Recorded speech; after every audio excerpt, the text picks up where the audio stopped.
Hello dear students, क्या हाल समाचार, कैसे हैं आप सभी लोग। सब बढ़िया। तो आज के इस वीडियो को हम लोग स्टार्ट करते हैं जिसमें कि हम लोग फार्मास्यूटिक्स के कंप्लीट सिलेबस को बिल्कुल इजी लैंग्वेज में समझाने का प्रयास करेंगे। ध्यान रखिएगा, आप ऑल इंडिया चाहे वो किसी भी स्टेट बोर्ड से हैं, बीटी यूपी से, आरजीपीवी से, किसी भी यूनिवर्सिटी से हैं, सभी का सिलेबस बिल्कुल सेम है। और जो अभी पीसीआई यानी कि फार्मेसी काउंसिल ऑफ इंडिया का नया सिलेबस जारी किया गया है, according to new PCI syllabus, जो बच्चे डी फार्मा फर्स्ट ईयर का एग्जाम 2025 में देने वाले हैं उनके लिए जो आपका फार्मास्यूटिक्स का सिलेबस रहने वाला है, जिससे कि आपके एग्जाम में क्वेश्चन आएंगे, चाहे आप किसी भी स्टेट से हैं। ध्यान रखिएगा, अलग अलग स्टेट में ऐसा नहीं है कि सिलेबस अलग अलग है। डी फार्मा का सिलेबस ऑल ओवर इंडिया हर जगह सेम है। हमारे साथ हर स्टेट के बच्चे लाइव क्लासेस में उदित फार्मेसी ऐप पर पढ़ते हैं और मैं पिछले 5 वर्षों से डी फार्मा के पेपर को लगभग हर स्टेट के पेपर को देख चुका हूं, तो मुझे आइडिया है कि किस टॉपिक से क्या क्वेश्चन बनता है। और अभी तक अगर आपने पढ़ाई को शुरू नहीं किया है तो सबसे पहले आप सिलेबस को थोड़ा देखिए, क्योंकि सिलेबस के बिना पढ़ना यानी कि जस्ट लाइक वो चीजें हो गई ना कि मान लिया कि आप कहीं भी जंगल या समुद्र में किसी मकसद के लिए निकले हैं, तो बिना मैप के आप कैसे वहां तक पहुंचोगे, क्योंकि बहुत बड़ा आप भटक जाओगे। वही बात है, जब तक आप सिलेबस को अच्छे से एनालाइज नहीं करेंगे, अच्छे से नहीं समझेंगे, तब तक आप कभी भी इस पर कमांड नहीं कर पाएंगे। और अगर आप सिलेबस समझ गए तो आधा तैयारी आपका यहीं पर हो गया, आधा तैयारी। जी हाँ, तो चलिए आज के इस वीडियो में बने रहिएगा, इसके बाद आपको किसी और वीडियो की जरूरत नहीं पड़ेगी, उम्मीद करता हूं।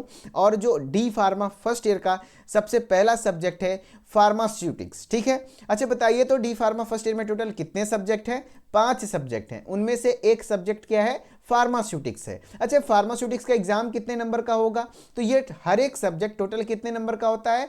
200 नंबर का होता है। ध्यान रखिएगा, अक्सर लोग सोचते हैं 100 नंबर का, नहीं, 200 नंबर का।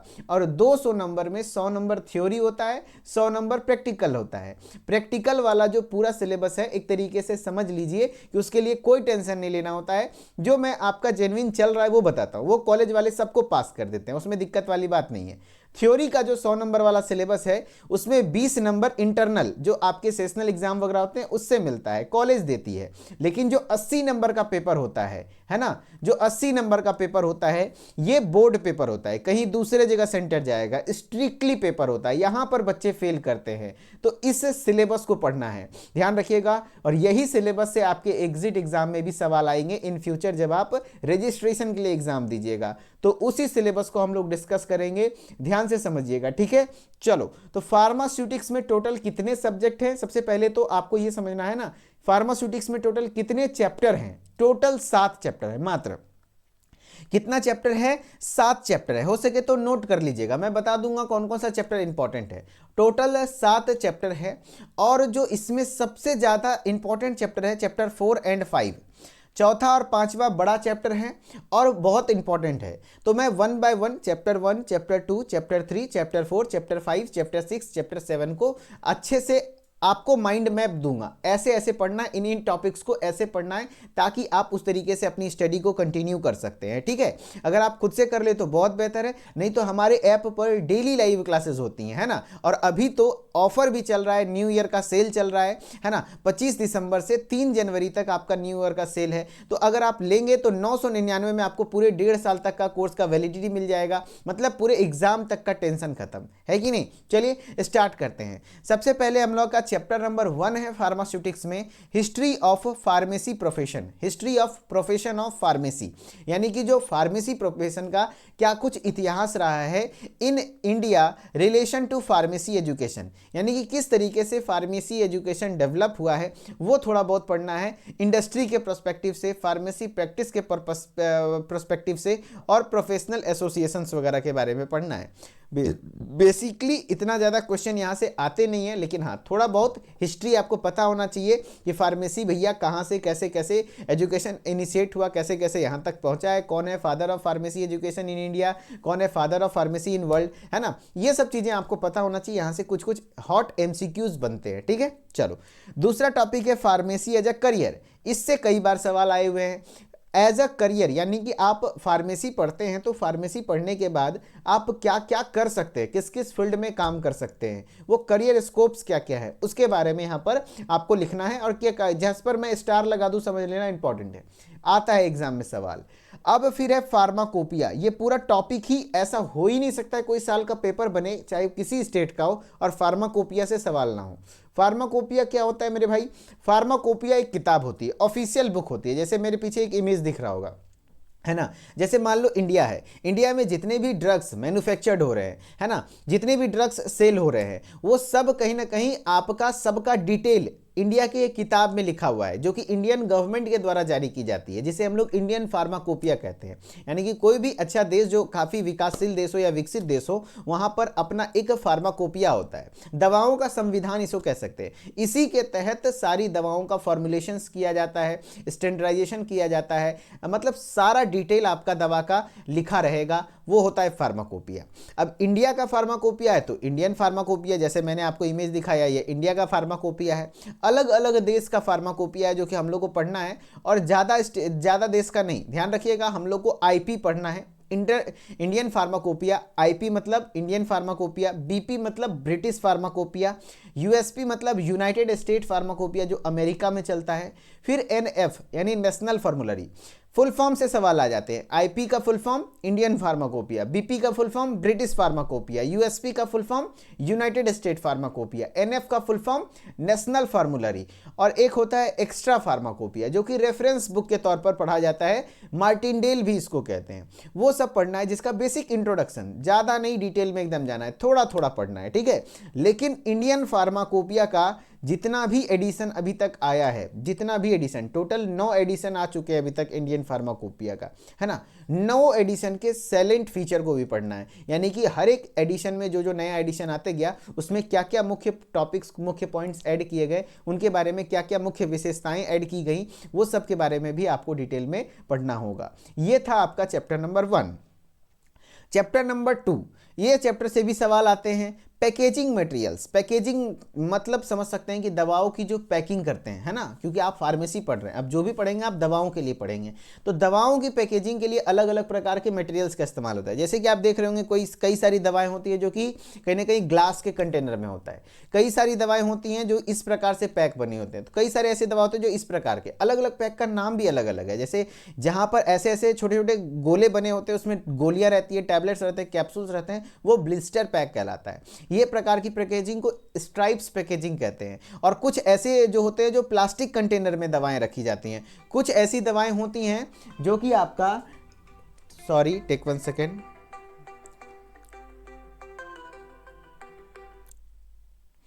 थोड़ा अर्जेंट, मोबाइल साइलेंट करने में भूल गया था। हाँ, तो कोई बात नहीं, चलिए, तो हम लोग क्या पढ़ रहे हैं, पैकेजिंग मटेरियल्स। तो पैकेजिंग मटेरियल में हमने देख लिया क्या क्या, अलग अलग प्रकार के दवाओं को पैक करने की विधियों के बारे में पढ़ते हैं, अलग अलग चीज़ें होती हैं जिससे पैक किया जाता है। तो उसमें पढ़ना है सबसे पहले टाइप्स, कितने प्रकार का पैकेजिंग मटेरियल।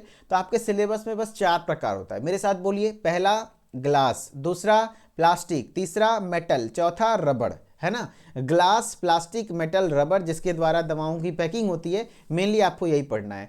टाइप्स पढ़ना है, सिलेक्शन क्राइटेरिया, कब कौन सा पैकेजिंग मटेरियल यूज़ करेंगे, कब हम ग्लास का उपयोग करेंगे, कब हम प्लास्टिक का उपयोग करेंगे, कब हम मेटल का उपयोग करेंगे, कब हम रबड़ का उपयोग करेंगे, और हर एक पैकेजिंग मटेरियल का एडवांटेज यानी कि क्या फ़ायदा है और क्या नुकसान है, वो सब चीज़ें पढ़ना है चैप्टर नंबर 2 में। जैसे मैं आपको समझाता हूँ, आपने देखा होगा कई सारी दवाएं होती हैं जो ट्रांसपेरेंट कंटेनर में रखी जाती हैं। ग्लास का ये लेकिन ट्रांसपेरेंट है, और कुछ ऐसी दवा होती है जो कि ब्राउन कलर का ऐसा कुछ कंटेनर होता है, उसमें रखा जाता है। इसको ब्राउन कलर को ना फार्मेसी की भाषा में एम्बर कलर्ड कहते हैं, एम्बर कलर्ड कंटेनर, है ना। एम्स फार्मासिस्ट का सवाल है, एम्स में जो फार्मासिस्ट की भर्ती होती है तो उसमें एग्जाम होता है, उसमें एक सवाल आया था, इसी टॉपिक से आया था। बताओ भैया, दवा को एम्बर्ड कलर्ड कंटेनर में क्यों रखा जाता है? एम्बर्ड कलर्ड कंटेनर कहने का मतलब हुआ कि ये जो ब्राउन कलर का कंटेनर है इसमें क्यों रखा जाता है दवा को, है ना, क्या कारण है इसमें रखने का। तो ध्यान रखना, ऐसे कंटेनर, ब्राउन कलर का कंटेनर जो होता है उसी को एम्बर कलर कंटेनर कहते हैं। इसमें वैसी दवाएं रखी जाती हैं जो दवाएं फोटो सेंसिटिव होती हैं, लाइट सेंसिटिव, फोटो मतलब लाइट, फोटोन वर्ड से आया ना, light sensitive drugs, light sensitive medicine, यानी कि अगर उस पर डायरेक्ट लाइट पड़ेगा तो वो दवा की क्वालिटी खराब हो जाएगी, एफिकेसी खराब हो जाएगी। तो उस पर डायरेक्ट लाइट ना पड़े इसलिए हम लोग वैसी दवाओं को एम्बर्ड कलर्ड कंटेनर में रखते हैं ताकि उसकी एफिकेसी मेंटेन रह सके, उसका जो खराब ना हो दवा, समझ रहे हो। तो ये सवाल एम्स फार्मासिस्ट में आता है। इंटरेस्टिंग वे में पढ़िएगा ना फार्मेसी को तो बहुत मजा आएगा। ये सब्जेक्ट भी इंटरेस्टिंग है, जब हम पढ़ाते हैं ना तो क्लास में तो बच्चा एकदम मस्त मगन हो जाता है। फिर चैप्टर नंबर 3 है फार्मास्यूटिकल एड्स, है ना। एड्स क्या होता है समझो बात को, ऑर्गेनोलेप्टिक एजेंट्स के बारे में पढ़ना है। देखो, दवाओं के निर्माण में जो दवा होती है मेनली दो चीजों से मिलकर बना होता है, एक होता है एपीआई, और एक होता है एक्सीपिएंट। अब सर एपीआई क्या है, एक्सीपिएंट क्या है, समझो बात को। जो दवा होती है उसमें मुख्य घटक जो है जिससे कि मेनली बीमारी आपका ठीक होगा, है ना, जैसे बुखार की टैबलेट पैरासीटामोल है, डोलो, तो डोलो में 650 mg पैरासीटामोल है ना मात्र, लेकिन उस दवा का जो वेट है क्या 650 mg है, नहीं, उससे ज़्यादा है, बड़ा है ना। तो उसमें जो मुख्य घटक जैसे पैरासीटामोल उसका मेन कंपोजिशन हुआ तो वो तो हो गया उसका एपीआई, लेकिन उसके अलावाएं दवा को शेप देने के लिए, दवा को खाने लायक बनाने के लिए, दवा को साफ दिखने के लिए दवा का कलर किया जाता है, तो अलग अलग चीज़ें डाली जाती है जैसे कि पेशेंट के लिए इजीली हो, है ना, पेशेंट के लिए लेना आसान हो, तो वो एक्सीपिएंट्स कहलाते हैं। तो फार्मास्यूटिकल एड में हम लोग कुछ ऐसे एजेंट्स के बारे में पढ़ते हैं जो एक्चुअली एपीआई तो नहीं है, यानी कि दवा का निर्माण में जो दवा के जो रोगों को ठीक करने में तो कोई खास रोल नहीं प्ले करेगा, लेकिन दवा के निर्माण के लिए बहुत ज़्यादा जरूरी है ना। तो जैसे कि सिलेबस में आपका क्या क्या है, कलरिंग एजेंट, देख रहे हो दवा का अलग अलग कलर, है ना, इससे क्या बीमारी ठीक होती है, नहीं, दवा को अच्छा इफेक्टिव दिखाने के लिए, है ना, कलरिंग किया जाता है। फ्लेवरिंग एजेंट, कई सारे ऐसे सिरप होते हैं जिसके कि अलग अलग फ्लेवर, जैसे एंटासिड आता होगा, मिंट फ्लेवर में आता है, अलग अलग फ्लेवर में आता है, मल्टीविटामिन सिरप देख लीजिएगा, ऑरेंज फ्लेवर, मैंगो फ्लेवर, अलग अलग फ्लेवर में आता है, एप्पल फ्लेवर, तो उसमें कुछ फ्लेवरिंग एजेंट डाल लेते हैं ताकि पेशेंट आसानी से थोड़ा सा उसे ले सके। कुछ स्वीटनिंग एजेंट ऐड करते हैं ताकि थोड़ा मीठा लगे, थोड़ा पेशेंट अच्छे से उसको सिरप वगैरह ले सके। तो मेनली फार्मास्यूटिकल एड में आपको 3 चीजें पढ़नी है, क्या क्या, colouring agent, flavouring agent, sweetening agents. फिर उसके बाद चैप्टर 3 में आपको प्रिजर्वेटिव्स पढ़ना है। इसका मतलब क्या है, प्रिजर्वेटिव्स वो चीज़ें होती हैं जो दवाओं को खराब होने से बचाती हैं, यानी कि कोई दवा है उसमें कोई माइक्रोबियल कंटामिनेशन हो जाता है, मान लीजिए कोई सूक्ष्म जीव उसमें चला गया, बैक्टीरिया, वायरस वगैरह, तो उसको मारने का काम करेगा प्रिजर्वेटिव। एक तरीके से बैक्टीरिया को आने नहीं देगा और आया तो बैक्टीरिया को मार देगा, जिससे कि दवा का सेल्फ लाइफ यानी कि दवा का जो आपका उम्र है वो मेंटेन रहेगा। अगर 6 महीने दवा चलनी है तो 6 महीने चलेगी, 6 महीने से पहले खराब नहीं होगा। लेकिन अगर दवा में प्रिजर्वेटिव नहीं है, समझ रहे हो, अगर प्रिजर्वेटिव नहीं है तो उसमें माइक्रोबियल कंटामिनेशन होगा, सूक्ष्मजीव आएंगे, वो दवा खराब हो जाएगा। तो प्रिजर्वेटिव का भी बड़ा अच्छा रोल होता है। तो ये क्या होता है, प्लस कितने प्रकार के होते हैं, एग्जाम्पल और यूजेस वगैरह सारी चीजें पढ़नी है। ये था टोटल 3 चैप्टर्स। मैंने अभी क्या क्या पढ़ाया, पहला चैप्टर हिस्ट्री पढ़ना है, बेसिकली फार्मेसी प्रोफेशन का क्या कुछ इतिहास रहा है। दूसरा टॉपिक था pharmacy as a career wise pharmacy करने के बाद क्या क्या कर सकते हैं। और हॉटेस्ट टॉपिक में आप मान सकते हो फार्माकोपिया। अक्सर सवाल आते हैं, इंडियन फार्माकोपिया सबसे ज़्यादा इंपॉर्टेंट है, हर एक एडिशन आपको पढ़ना है। ये भी सवाल आपके PYQ में BT UP में पूछा हुआ है, यूपी का पेपर में, कि भैया इंडियन फार्माकोपिया के टोटल कितने एडिशन आ चुके हैं। सिलेबस वाले वीडियो से ही आप याद कर लो, टोटल 9 एडिशन आ चुके हैं, टोटल 9 एडिशन आ चुके हैं। Very good. तो अब ये 3 चैप्टर हो गया। आगे बढ़ने से पहले मैं आपको बता देता हूं, आगे भी बताऊंगा, लेकिन उससे पहले बता देता हूं कि अभी न्यू ईयर का सेल चल रहा है हमारे ऐप पर, और हमारे ऐप पर यदि आप पढ़ाई स्टार्ट करते हैं डेली लाइव क्लासेस के माध्यम से, तो जो कोर्स का प्राइस 1499 है वो मात्र अभी फिलहाल 999 में आपको मिल जाएगा। ध्यान रखिएगा, ऑफर सिर्फ 3 जनवरी तक है, उसके बाद वापस कोर्स का प्राइस 1499 हो जाएगा, जो कि अपना रहता है। ठीक है, इसके लिए आपको उदित फार्मेसी के ऐप को इंस्टॉल करना है, नाम ईमेल आईडी डाल के लॉगिन करना है और कोर्सेज को ज्वाइन करके डेली लाइव क्लास अटेंड करना है। अगर फर्स्ट ईयर के लाइव क्लास की बात करें तो हर रोज शाम के 6:30 से 7:30 लाइव क्लासेस होती हैं, जिसमें मैं खुद पढ़ाता हूं और उसके PDFs भी आपको विद इन मिनट्स मिलते हैं, विद इन 5 मिनट, ताकि आप उसको रिवाइज कर सके अच्छे से। ठीक है। चलो, बहुत ज़्यादा मेहनत नहीं करना पड़ेगा, बिल्कुल आसानी से पढ़ाऊंगा। अगर आप इंटरेस्टेड हैं तो कोर्सेज को कैसे ज्वाइन करें वो वीडियो के लास्ट में बताऊंगा, ध्यान रखिएगा। जो इंटरेस्टेड होंगे तो उनको देखिएगा, नहीं तो फिर आप कंप्लीट कर लीजिएगा, ठीक है। चलो, चौथा नंबर चैप्टर आपका क्या है, यूनिट ऑपरेशन। क्या होता है यूनिट ऑपरेशन? तो मैंने क्या बोला था स्टार्टिंग में ही, टोटल फार्मास्यूटिक्स में कितने चैप्टर? 7। कितने चैप्टर? 7। और उसमें से इंपॉर्टेंट सबसे ज्यादा हॉटेस्ट चैप्टर कौन सा है? तो चैप्टर 4 एंड 5। कारण चैप्टर 4 और 5 क्यों? क्योंकि बड़ा बड़ा चैप्टर है और बहुत ज्यादा पूछा जाता है सवाल।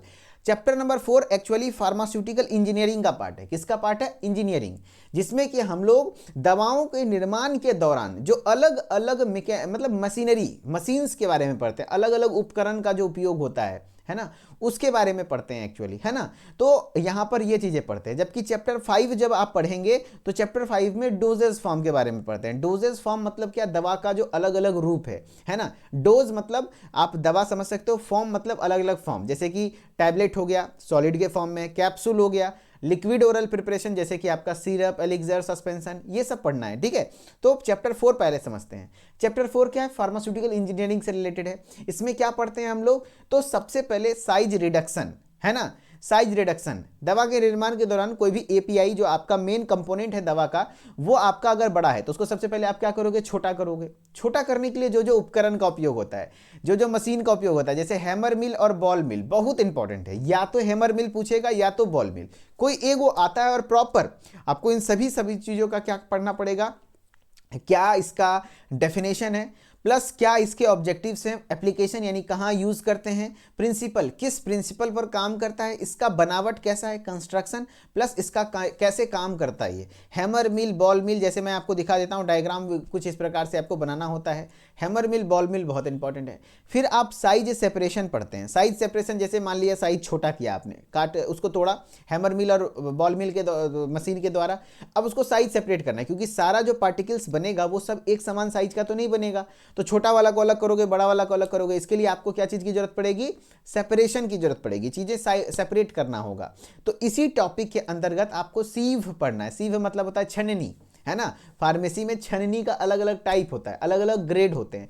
तो छन्नी स्टैंडर्ड्स ऑफ सीव पढ़ना है, ध्यान रखना। और इसी टॉपिक में आपको पाउडर का क्लासिफिकेशन, है ना। देखना पाउडर अलग अलग, आईपी मतलब इंडियन फार्माकोपिया, इंडियन फार्माकोपिया के अकॉर्डिंग पाउडर कितने प्रकार का होता है, इस प्रकार से पढ़ना है। जैसे आप देखेंगे कोई पाउडर बहुत मोटा मोटा होता है, कुछ पाउडर एकदम से महीन होता है। तो अलग अलग प्रकार के पाउडर के बारे में पढ़ेंगे। प्लस एक साइक्लोन सेपरेटर उपकरण है, मशीन है, ध्यान रखना, साइक्लोन सेपरेटर, जो कि बहुत ज्यादा उपयोग होता है सेपरेशन के लिए, ठीक है। कई बार तो सवाल ऐसे बन जाते हैं, बताओ भैया हैमर मिल और बॉल मिल किसके लिए उपयोग होता है, किसके लिए? तो साइज रिडक्शन या साइज सेपरेशन, सिलेबस से सवाल बन रहा है। तो हैमर मिल और बॉल मिल आपका क्या है? आपका साइज रिडक्शन के लिए होता है। साइज सेपरेशन सब याद करवा दूंगा क्लास में ही। मिक्सिंग, उसके बाद मिक्सिंग करेंगे, मिलाने का काम करेंगे। अगर 2 से ज़्यादा ड्रग है मेनली जो मिलाकर दवा बनाना है तो मिक्सिंग करेंगे। मिक्सिंग के लिए अलग अलग उपकरण का उपयोग होता है। डबल कोन ब्लेंडर मशीन का नाम है, टरबाइन मिक्सर मशीन का नाम है, ट्रिपल रोलर मिल मशीन का नाम है, सिल्वर्जन मिक्सर होमोजेनाइजर, सबके बारे में अच्छे से पढ़ना है, विथ डायग्राम, विथ कंस्ट्रक्शन अच्छे से। फिल्ट्रेशन यानी कि अब उसको छानने की प्रक्रिया वाली बात होगी, तो फिल्ट्रेशन के अलग अलग थ्योरीज हैं, उसके बारे में पढ़ना है। फिल्ट्रेशन, फिल्टर का तो 2 टाइप है, मेम्ब्रेन फिल्टर और सिंटर्ड ग्लास फिल्टर, उन दोनों के बारे में पढ़ना है। फिर है ड्राइंग यानी कि सुखाने वाली प्रक्रिया। इसमें आपको fluidized bed dryer, FBD fluidized bed dryer आपको पढ़ना है अच्छे से। And process of freeze drying, किस प्रकार से फ्रीज ड्राइंग की जाती है। एक्सट्रैक्शन में आपको क्या होता है, कितने प्रकार के होते हैं, मेथड्स एंड क्लासिफिकेशन वगैरह पढ़ने हैं, ठीक है। चैप्टर नंबर 5 जो कि इंपॉर्टेंट है, सबसे ज़्यादा बड़ा चैप्टर है, आपको डोजेज फॉर्म पढ़ना है। यहाँ क्या पढ़ना है? Doses form. क्या होता है डोजेज फॉर्म? यानी कि दवाओं का अलग अलग रूप, किस किस रूप में आप दवा लेते हैं। सबसे ज़्यादा मोस्ट कॉमनली टैबलेट्स के रूप में दिया जाता है। तो टैबलेट अपने आप में एक बड़ा टॉपिक है ना। टैबलेट में सबसे पहले आप देखेंगे कोटेड और अनकोटेड टैबलेट। क्या होता है कोटेड, क्या होता है अनकोटेड? समझो बात को। जब आप टैबलेट देखोगे तो कुछ टैबलेट ऐसा देखना, जैसे कि आपने देखा होगा, आप सेरिडॉन का टैबलेट सिंपल सा एग्जांपल ले लेते हैं। तो सेरिडॉन का टैबलेट मुंह में रखते तुरंत गल जाएगा और इजीली ब्रेक हो जाएगा, तुरंत टूट जाएगा। और कुछ टैबलेट ऐसा होता है जो कि एकदम टूटेगा नहीं, मजबूत होता है ना, मजबूत होता है। तो कुछ ऐसे टैबलेट होते हैं जिसके ऊपर कोई कोटिंग नहीं है, दवा बना, सिंपली आप क्या किए, कोई पाउडर है उसको थोड़ा सा गीला करके उसको दाब के चाप के सुखा दिए, तो वो हो गया अनकोटेड टैबलेट, जो कमजोर होता है ना, आसानी से तोड़ा जा सकता है है ना, उसमें कोई कलर वगैरह नहीं होती है। लेकिन जो अनकोटेड जो क्या कहते हैं कोटेड टैबलेट होते हैं, ये अनकोटेड टैबलेट हो गया, ठीक है। लेकिन जो कोटेड टैबलेट होते हैं उसके ऊपर एक स्पेशल लेयर चढ़ाया जाता है ना, जिससे कि दवा अच्छा दिखे, दवा का स्ट्रेंथ बढ़ जाता है, तो दवा जल्दी टूटता नहीं है। तो कोटेड और अनकोटेड टैबलेट, और अलग अलग मैकेनिज्म के साथ कुछ दवाएं बनाई जाती है, जिसमें कि सस्टेन्ड रिलीज टैबलेट, यानी टैबलेट खा लिए हैं लेकिन धीरे धीरे रिलीज होगा, एक बार में वो दवा तुरंत से डिसइंटीग्रेट नहीं हो जाएगा, धीरे धीरे असर शो करेगा। एक्सटेंडेड रिलीज टैबलेट, है ना, जैसे आपने बहुत पॉपुलर दवा सुना होगा पेंटॉप डी और पेंटॉप डीएसआर। पेंटॉप डी किसके लिए, गैस की दवा है, लेकिन पेंटॉप डीएसआर, एसआर लगा यानी सस्टेन्ड रिलीज, यानी कि लंबे समय तक। अगर पेंटॉप डीएसआर लेगा तो वो दवा तुरंत से, ऐसा नहीं कि गैस तुरंत खत्म कर देगा, नहीं, गैस वो धीरे धीरे धीरे लंबे समय तक वो एक्शन शो करेगा, है ना। जबकि पेंटॉप डी तुरंत फास्ट डिजॉल्विंग होता है, वो तुरंत डिजॉल्व होगा, खेल खत्म, है ना, समझ रहे हो। फिर है इसके कंपैरिजन में, पेंटॉप डीएसआर के कंपैरिजन में फिर फास्ट डिसॉल्विंग टैबलेट, जैसे डिस्प्रिन वगैरह हो जाती है टैबलेट, तुरंत से घुल जाएंगी, जीभ के नीचे रखिए तुरंत खत्म, है ना, तुरंत से डिसॉल्व हो जाएंगी। डबल लेयर्ड टैबलेट वगैरह होती हैं जो इस पर डबल लेयर होता है। फिर आपको कैप्सूल्स पढ़ना है। कैप्सूल में दो प्रकार, हार्ड और सॉफ्ट जिलेटिन कैप्सूल। पता है कैप्सूल मेनली क्या चीज़ से बना होता है, उसका कवरिंग जिलेटिन से। और ये जो जिलेटिन है ना, वो जानवरों, एनिमल्स, या फिर आप कह सकते हो उसके बोन या स्किन से, जानवरों के चमड़ी और हड्डी से गला के बनाया जाता है जिलेटिन, और यही जिलेटिन से कैप्सूल बनता है। अब ये जिलेटिन दो प्रकार का, एक हार्ड होता है, एक सॉफ्ट होता है। कुछ कैप्सूल देखते होंगे जिसमें पाउडर वगैरह भरा होता है जिसका कि खुल जाएगा, और कुछ कैप्सूल ऐसा है जो खुलेगा नहीं, उसके लिक्विड भरा होता है उसके अंदर, तो जो चिप करेगा। तो ये सॉफ्ट जिलेटिन कैप्सूल हो गया, जबकि ये हो गया हार्ड जिलेटिन कैप्सूल। तो इस दोनों के बारे में डिटेल में पढ़ना है आपको। फिर लिक्विड ओरल प्रिपरेशन, जो लिक्विड फॉर्म में होता है, जैसे solution, syrup, elixir, emulsion, suspension, dry powder for reconstitution, सबके बारे में आपको अच्छे से पता होना चाहिए। टॉपिकल प्रिपरेशन, यानी कि जो चीज़ें सरफेस पर लगाई जाती हैं ऊपर ऊपर, जैसे ऑइंटमेंट्स, क्रीम, है ना, लोशन, पेस्ट, लिनमेंट, लोशन, ये सब चीज़ें जो कि ऊपर ऊपर सरफेस पर लगाई जाती हैं, इन सब चीज़ों के बारे में पढ़ना है। सपोजिटरीज, जो कि आपका ऐसा कोन वगैरह टाइप का होता है ना, दवा को एक तरीके से रेक्टम में डाला जाता है, या है ना, ये दवा को रेक्टम के द्वारा दिया जाता है, आपके मल द्वार के दिया जाता है। वही सपोजिटरी जो कि वेजाइना के द्वारा दिया जाता है वो पैसरीज कहलाती हैं। फिर कुछ नेजल प्रिपरेशंस होते हैं जो नाक में डाला जाता है, ड्रॉप वगैरह। कुछ ईयर प्रिपरेशन जो कान में डाले जाते हैं, वैसे दवाओं के बारे में पढ़ना है। फिर पाउडर एंड ग्रेन्यूल्स, जिसमें कि इंसफ्लेशन, डस्टिंग पाउडर, एफरवेसेंट ग्रेन्यूल क्या है, ये सब के बारे में पढ़ना है। स्टेराइल फार्मुलेशंस में आपको इंजेक्शंस के बारे में पढ़ना है, आई ड्रॉप्स, आई ऑइंटमेंट के बारे में पढ़ना है। इम्यूनोलॉजिकल प्रोडक्ट में आपको सीरा, वैक्सीन, टॉक्सॉइड और उसके मैन्युफैक्चरिंग मेथड, कैसे वैक्सीन बनाई जाती है, कैसे टॉक्सॉइड्स बनाए जाते हैं, ध्यान रखिएगा, ये सब चीज़ें अच्छे से पढ़ना है। ये था आपका चैप्टर नंबर 5, ठीक है।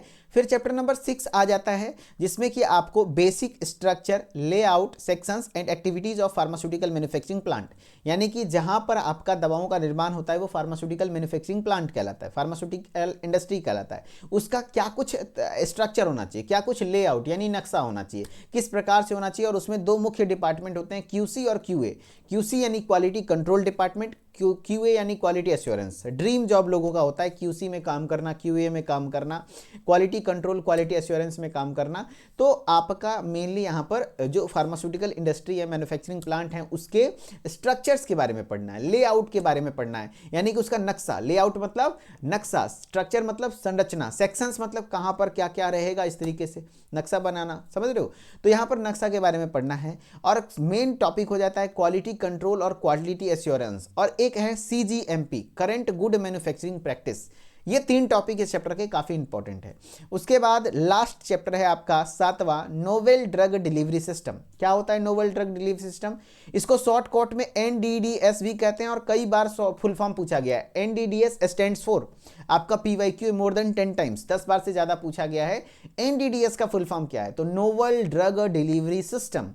अब नोवेल ड्रग डिलीवरी सिस्टम क्या है? तो नोवेल मतलब होता है नया, ड्रग मतलब होता है दवा, डिलीवरी सिस्टम यानी दवा दे कैसे रहे, यानी कि दवा को बॉडी में इंजेक्ट करने का, डालने का, एडमिनिस्टर करने का कुछ नया इनोवेटिव तरीका, है ना। जैसे बचपन से हम लोग पढ़ते आ रहे हैं टैबलेट, कैप्सूल और इंजेक्शन के बारे में, उससे अलग हटके कुछ ऐसी दवा का तरीका जिससे कि दवा को दिया जाए। जैसे इम्प्लांट्स, आज के ज़माने में इम्प्लांट लगाया जाता है, स्किन में छोटा सा कट लगाया जाता है और उसमें लगा दिया जाता है, धीरे धीरे वहाँ से हार्मोन्स रिलीज होते रहते हैं, है ना, कॉन्ट्रासेप्टिव के तौर पर यूज़ किया जाता है। तो अलग अलग नया तरीका, जिससे एडवांस टेक्नोलॉजी, जिससे कि दवाओं को बॉडी में एडमिनिस्टर कराया जाए और अच्छा सक्सेसफुल रेट रहे, उसको हम लोग नोवेल ड्रग डिलीवरी सिस्टम में पढ़ते हैं। क्या होता है एनडीडीएस, इंट्रोडक्शन और क्लासिफिकेशन, कितने प्रकार का होता है एग्जाम्पल के साथ, और एडवांटेजेस क्या क्या आते हैं और चैलेंजेस क्या क्या आते हैं। ये था आपका चैप्टर नंबर 7। इसके साथ आपका ओवरऑल फार्मास्यूटिक्स के 7 चैप्टर कवर हो गए। मैंने क्या बोला, टोटल 7 चैप्टर है, जिसमें कि इंपॉर्टेंट आपका लगभग हर चैप्टर में कुछ कुछ टॉपिक इंपॉर्टेंट है, लेकिन जो मोस्ट इंपॉर्टेंट है, सबसे ज़्यादा ध्यान देने वाली बात है, चैप्टर 4 और चैप्टर 5 पूरे पेपर का 50% भाग, 50 to 60% भाग सिर्फ चैप्टर 4 और चैप्टर 5 से आते हैं, है ना। तो ध्यान रखिए, अच्छे से पढ़िएगा, जैसे जैसे मैंने बताया वैसे पढ़िएगा। और आप अगर हमारे साथ पढ़ना चाहते हैं तो ऐप पर आकर पढ़ सकते हैं। उससे पहले मैं थोड़ा सा आपको पेपर पैटर्न बता देता हूं कि आपका जो 80 नंबर का बोर्ड का पैटर्न रहेगा वो 3 पार्ट में पेपर बना होता है, part A, part B, part C. Part A में आपका लॉन्ग क्वेश्चन रहेंगे, लॉन्ग आंसर क्वेश्चन, जो कि टोटल एग्जाम में आएगा 7 क्वेश्चन, बनाना कोई 6 क्वेश्चन है, हर एक क्वेश्चन 5 मार्क्स का है, तो 6 पंचे 30 हो गया। शॉर्ट आंसर क्वेश्चन में टोटल आएगा एग्जाम में 11, बनाना कोई 10 है, 10 या 30, है ना, ध्यान रखना। एंड ऑब्जेक्टिव टाइप की बात करें तो हर एक क्वेश्चन 1 नंबर का होता है, 20 क्वेश्चन आते हैं, टोटल 20 हो गया। ऑब्जेक्टिव में आपका MCQ, fill in the blanks वगैरह आता है। और अब हम अपनी लाइव क्लासेस में आपको एमसीक्यू पर ज़्यादा फोकस कराते हैं, क्योंकि इन फ्यूचर आपको एग्जिट एग्जाम देना है ना, पता है कि नहीं, बिना एग्जिट एग्जाम के रजिस्ट्रेशन नहीं होगा, है ना। ये चीज़ें क्लियरिफाई कर दी गई हैं, आज हो चाहे कल हो, होगा। तो अभी से आप थोड़ा सा एग्जिट एग्जाम के पॉइंट ऑफ व्यू से भी पढ़िए तो बहुत बेहतर रहेगा, ठीक है। तो जितने लोग इंटरेस्टेड हैं, हमारे साथ पढ़ना चाहते हैं, और अभी उनके लिए बेटर मौका हो सकता है। मैं डेट बता दे रहा हूँ, ध्यान से सुनिएगा, 25 दिसंबर से 3 जनवरी के बीच अगर ये वीडियो देख रहे हैं तभी आपको इस ऑफर का फायदा मिलेगा। उसके बाद वापस से कोर्स का प्राइस जो रहता है 1499 वो हो जाएगा। इसलिए अगर आप न्यू ईयर सेल में खरीद रहे हैं, 3 जनवरी 2025 से पहले खरीद रहे हैं, तो आपका कोर्स का प्राइस सीधा सीधा डिस्काउंट में चल रहा है, 999 में आपको मिल जाएगा, जिसमें आपको रिकॉर्डेड वीडियोस के माध्यम से पूरा सिलेबस मिल जाएगा, है ना। डेली लाइव क्लासेस से मैं पूरा सिलेबस कंप्लीट करूंगा, 1 बार नहीं, 2 बार नहीं, 3 बार पूरा, है ना। और जो क्रैश कोर्स आएगा वो बिल्कुल फ्री ऑफ कॉस्ट, जो इस बैच का स्टूडेंट रहेगा उसको फ्री ऑफ कॉस्ट एक्सेस मिल जाता है। यानी एक बार कोर्स परचेज कर लिए तो अब दोबारा फर्स्ट ईयर का कोई और कोर्स नहीं खरीदना है, अगर हम लाते हैं तो उसका एक्सेस आपको फ्री ऑफ कॉस्ट देते हैं, ठीक है। और ये बिल्कुल न्यू बैच है, जहां पर आपको सारे सब्जेक्ट के 1-1, 2-2 चैप्टर ही पढ़ाए गए हैं अभी तक। और इसमें खास बात यह है कि अगर आप अभी ज्वाइन करते हैं तो मेन चैप्टर तो अभी, तीसरा चैप्टर तो स्टार्ट ही हो रहा है, अभी आप पढ़ेंगे, और 1-2 जो छूटा है उसको फिर से पढ़ाया जाएगा 5 जनवरी के बाद से, ठीक है। फिर से आपके लिए एक स्पेशल सेशन रखा जाएगा, है ना, जिसमें कि आपको 1-2 को गाइड किया जाएगा कैसे पढ़ना है। ई बुक, पीडीएफ, नोट्स आपको मिल जाएंगे, चैप्टर वाइज एक्सरसाइज मिल जाएंगे, चैप्टर वाइज टेस्ट मिल जाएगा, प्लस बाइलिंगुअली और एग्जिट एग्जाम का गाइडेंस। सबसे बड़ी बात है कि अभी से ही आप एग्जिट एग्जाम के लिए टेस्ट वगैरह देंगे, और मेगा टेस्ट वगैरह अरेंज किया हुआ है। पहला मेगा टेस्ट 5 जनवरी को है। अगर सारे सब्जेक्ट के फर्स्ट 2-2 चैप्टर को आप अच्छे से पढ़ते हैं और उसमें अच्छा परफॉर्म करते हैं, टॉप 5 में आप आ जाते हैं, तो आपको 501 रुपये का कैश प्राइस सीधा कॉल करके आपके अकाउंट में पेमेंट करते हैं, है ना। तो इससे क्या होता है ना, ये पैसा सब कुछ नहीं होता है, इससे मोटिवेशन मिलता है, बच्चे उत्साहित रहते हैं, अच्छा माहौल मिलता है, अच्छे से पढ़ते हैं लोग, और बहुत ज़्यादा पढ़ने की जरूरत नहीं है। हर रोज़ मैं 1 घंटे लाइव पढ़ाऊंगा, 1 घंटे आप खुद मेहनत कीजिए, 2 घंटे दीजिए, आपको कोई चिंता करने की जरूरत नहीं है। D pharma first year, second year, entrance, मतलब एग्जिट एग्जाम, सब कुछ 1-1 घंटा से ही निकल जाएगा। हाँ, एग्जाम के टाइम पे मैं थोड़ा ज़्यादा मेहनत करवाता हूँ, आप भी थोड़ा कर लीजिएगा मेरे साथ, हो जाएगा काम। आपको करना क्या है, अगर परचेज करना है तो प्ले स्टोर पे जाइए, उदित फार्मेसी सर्च कीजिए, ऐप को इंस्टॉल कर लीजिए, नाम ईमेल आईडी डाल के लॉगिन कर लीजिए, एंड कोर्सेज वाले सेक्शन में आना है। और कोर्सेज वाले सेक्शन में अलग अलग कोर्सेज दिख जाएंगे, फर्स्ट ईयर का कोर्स, सेकंड ईयर का कोर्स। अगर आप फर्स्ट ईयर के कोर्स के लिए इंटरेस्टेड है तो फर्स्ट ईयर न्यू बैच 2025 वाला ज्वाइन कर लीजिए, जिसका कि आपको यहाँ पर दिख जाएगा। इस पर क्लिक करके बाय नाउ वाले ऑप्शन पर जाकर के ऑनलाइन पेमेंट कर देंगे, हो जाएगा। बाकी अगर किसी प्रकार का समस्या हो जाता है तो इस नंबर पर कॉल कर लीजिएगा, सुबह 8 से शाम के 6 बजे तक हमारी टेक्निकल टीम आपको कंप्लीट हेल्प करेगी। और यही था लेक्चर, कैसा लगा, समझा, क्या आपको फार्मास्यूटिक्स का सिलेबस समझ में आया, मेनली जो इंपॉर्टेंट टॉपिक है वो सब समझ में आया कि नहीं, क्या इंपॉर्टेंट है, कैसे पढ़ना चाहिए। अगर समझ में आया हो और तरीका अच्छा लगा हो तो कमेंट में ज़रूर बताइएगा कि कैसा लगा, और सारे सब्जेक्ट का क्या आप इस तरीके से चाहते हैं तो मैं रेगुलर अभी आपको सारे सब्जेक्ट के सिलेबस को अच्छे से एक्सप्लेन कर दूंगा। और अभी से नए साल में नए दौर के साथ, नए उमंग के साथ, नई ऊर्जा के साथ आप नई दिशा दीजिए अपनी पढ़ाई को, और अपने करियर में बहुत अच्छा कीजिए। बाकी अगर आप हमारे इंस्टाग्राम पर आना चाहते हैं, इंस्टाग्राम पर भी मैं शॉर्ट वीडियोज़ के माध्यम से इंटरटेनिंग रिमेनिंग शॉर्ट वीडियोस के माध्यम से आपको अलग अलग अपडेट्स देते रहता हूँ फार्मेसी से रिलेटेड, प्लस आपको कुछ अच्छे वीडियोस प्रोवाइड करता हूँ जिससे कि आपकी जानकारी में इजाफा होता है। ठीक है, थैंक यू सो मच, फिर मिलेंगे नेक्स्ट वीडियो में, तब तक के लिए धन्यवाद। Okay bye bye, and channel को सब्सक्राइब करके नोटिफिकेशन बेल को ऑन करना ना भूलिएगा। ठीक है, ओके बाय बाय।